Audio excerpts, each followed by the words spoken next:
got our title. Yeah. I just gotta go wait. Say, what time is it? It's 11. Savings? Yeah. No, it's not. Isn't it? What? I don't know. Daylight savings? I don't know. It's New Year's, dude. Well, what happened? Nothing. I swear I just looked at So we're up next, and he doesn't care if I film, so it's pretty cool.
So we're strapped up and ready to go, but we gotta wait a minute. Hey, at least yours isn't like that in the front. It almost is like that.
Okay, now for the details. The car is a 2009 Ford Fusion. It's a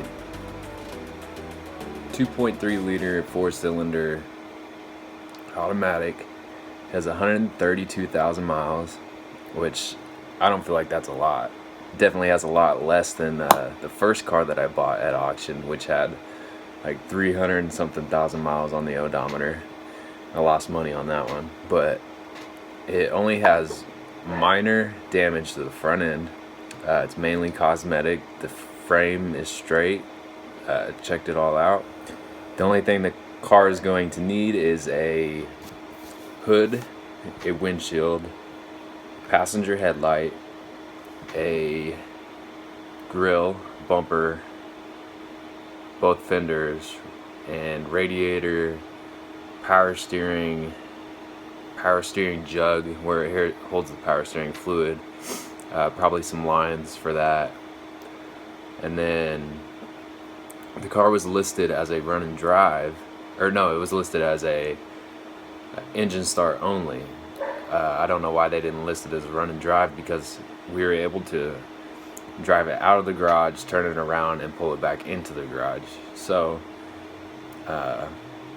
we know that it works. It runs and drives. But as for the auction, we won the bid for $225. After Copart fees, the total came out to $492 out the door. U-Haul for the trailer was $68, and total we are into this car at $560. And that's gonna be it for today's video. If you want to see us rebuild this one and see if we can make a profit on it, you might consider subscribing. Hit that thumbs up button. Maybe hit that bell notification too, so you can see the next video to this one.